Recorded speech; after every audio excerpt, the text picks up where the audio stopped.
students finish their presentations, they are expected to come here, join us.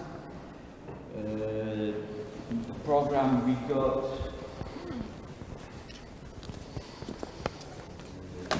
five presentations concerning fish eating traditions, fresh water fish. So a phenomenon quite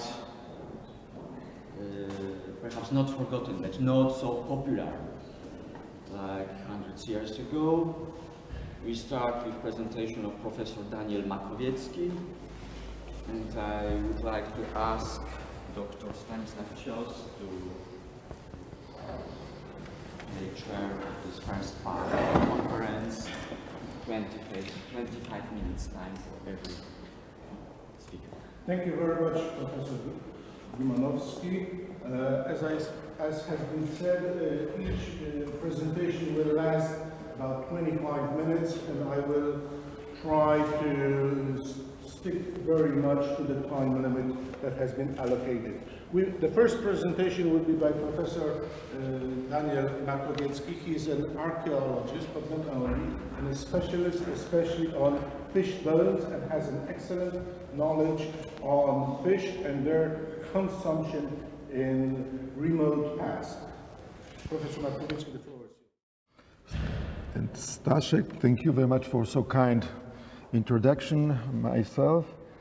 And I'm really an archaeologist, and I am more archeo-ichtyologist. That's matter of my research is just to detect consumption of fish from fish remains, from bony fish remains which are discovered, which are excavated by archaeologists.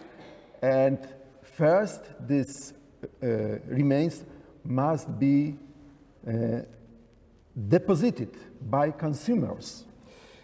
And what is really important in archaeo-ichtyology, when we would like to compare just historical records, history is can be considered when we have to do with historical text, with letters, sentences, and so on, and chronicles. But archaeology, archaeo-ichtyology, could base on quite different texts, which are fish remains, and this means that we can construct, we can read story earlier than human discovered letters and texts. Okay, just at the beginning, view for more or less political dispersion of different tribes, and of course,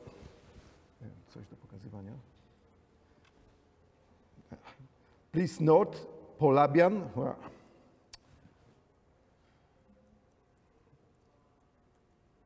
My story will concern Polabian and Poland, which are really Western Slavs, okay?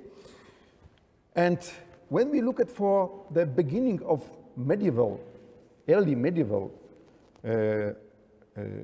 knowledge and about fish, we have only some historical records, very limited informations, just some sentences in each, and in these sentences we have just indication of fish, but in very general.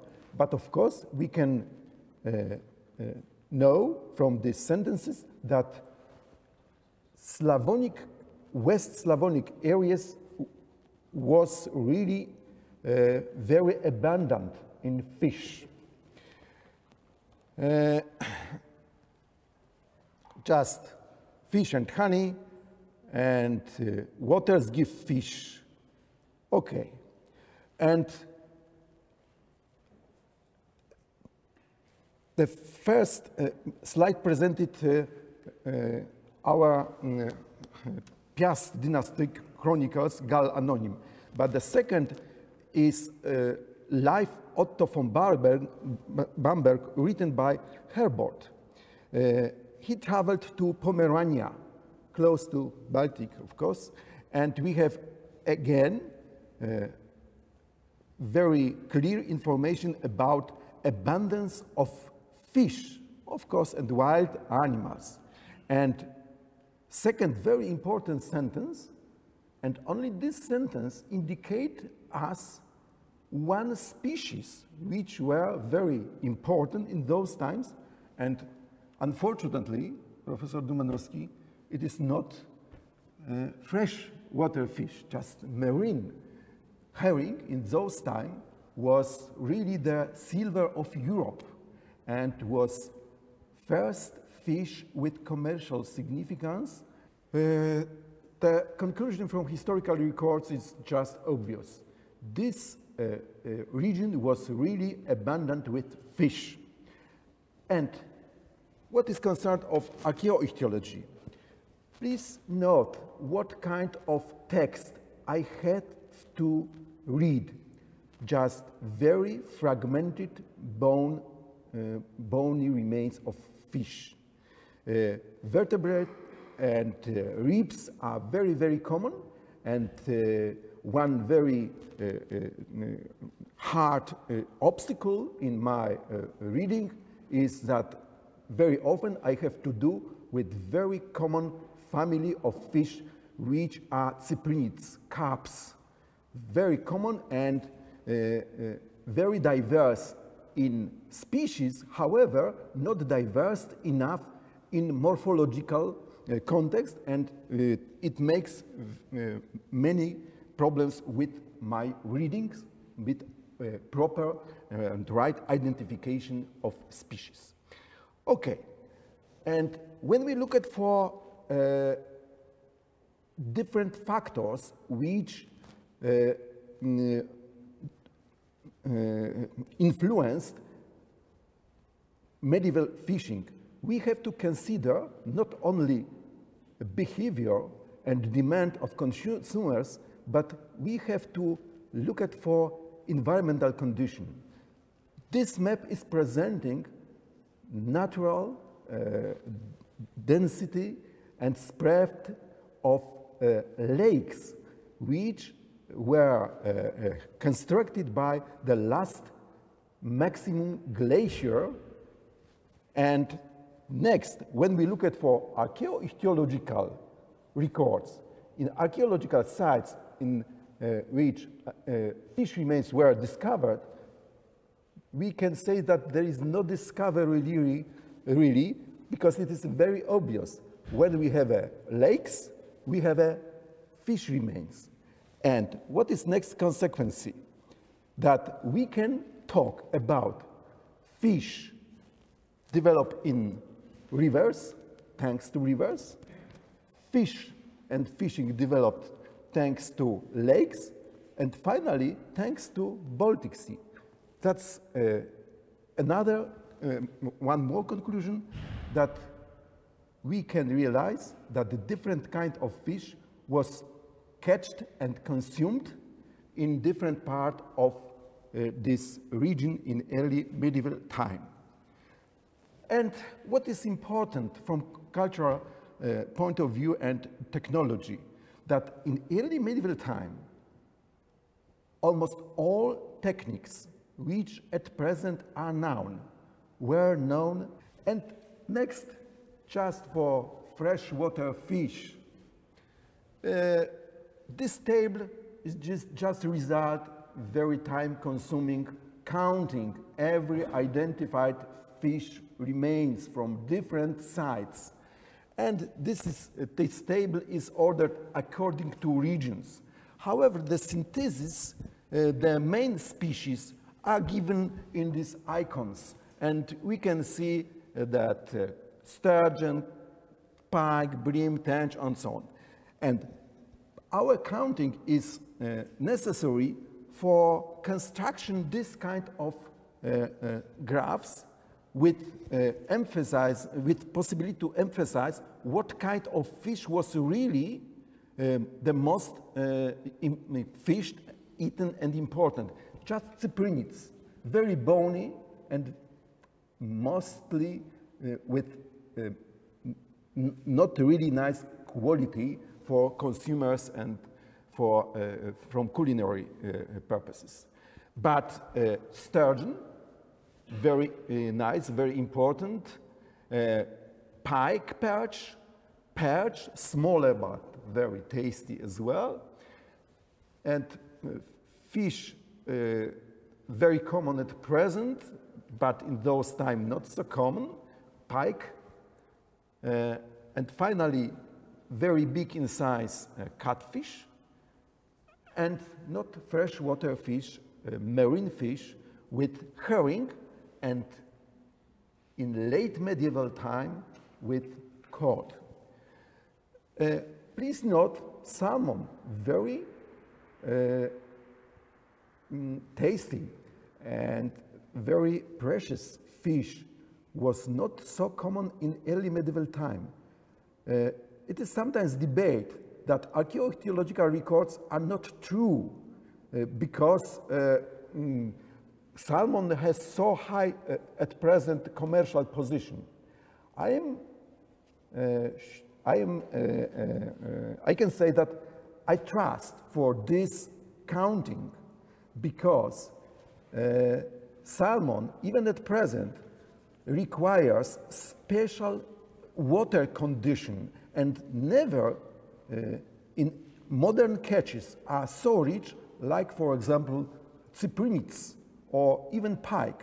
So we can say that archaeoichtyology in this species is telling true about very rare catches, and at the same time about the very high significance for upper class of societies. Stinking fish, just not fresh water. Herring, very important. And when we are looking for comparison picture, different sides from sea side, we can notice that Kołobrzeg is the really center of herring catches. And please note that another centers are really abundant with not marine fish really, with just freshwater fish. Just Baltic is estuary basin and creates very well conditioned really for still freshwater fish. And from Kołobrzeg, and what is very important, that before development of Polish state, we have herring catches only very local. But when Polish state is created, herring is catched and traded, transported interior to every important centers of Piast dynasty, like Poznań, Gniezno, Giecz, Grzybowo, Ostrów Lednicki, and even south of this Slavonic region to at present Moravia, Czechia, and Ukraine. Okay, just to emphasize that monasteries were a very important factor for propagation of herring consumption. Why? Because probably freshwater fish was not enough, not available during Christmas time and during very often fasting days during the year. And herring could be given in every time of year because was conserved by salting and smoking as well. Okay, just another phenomenon that in the mid of 13th century is starting cod catches and cod consumption. So it is after development of herring catches, not earlier. Earlier Slavonic people didn't eat cod.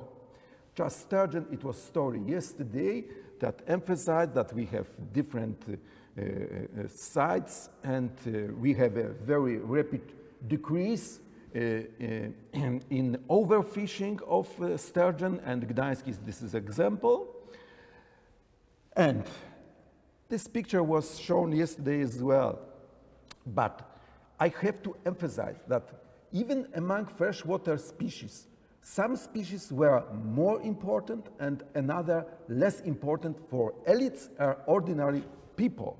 And cyprinids, please note, are eaten mainly in ordinary people, servants, in settlements, but more tasty like pike,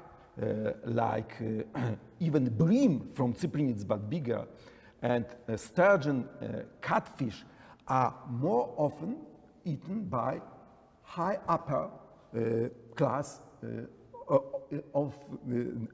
in those societies, in those times. Even in size of sometimes very common species like tench, we can notice differences in size of consumed individuals. Please, in strongholds, we have bigger tench, just in these castles, in the places settled by high upper class. And in settlements, we have remarkable less in size eaten tench. And it is the same in pike. Average difference between pike eaten by high upper class and servants is more than 10 centimeters. So it was really deliberately chosen and transported pike to these people. And last very important species, carp, Cyprinus carpio, at present very common, during communism time was very common. At present is not so common, but maybe for some people, but for me. Artificial fish. It is not native fish. This is fish which was propagated thanks to development of Christianity and monasteries. And the oldest record of carp we have from Wrocław, 11th century, but doesn't mean that we have really ponds, artificial breeding of carp in those times. Just is very close to Danube river and was just transported. From North Poland, from Gniezno, from Gdańsk, and from Żerniki, we have very young records of carp. And why? Because it was not necessary to breed carp in conditions which was very rich in lakes and native natural fish species. Just short comparison to indicate how condition, environment could influence fish catches and kind of fish consumption.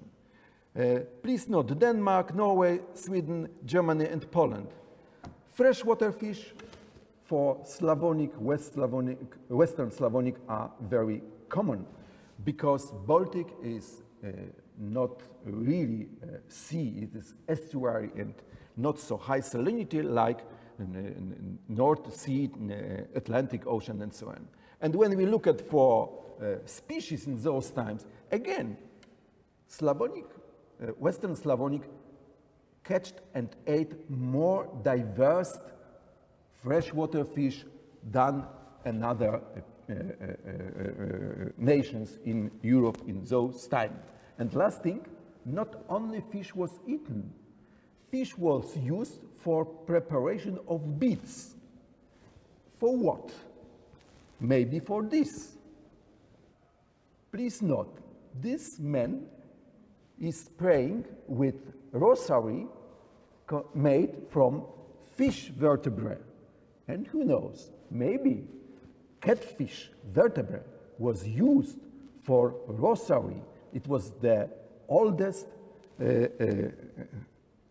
rosary in this region. Thank you very much. That's all.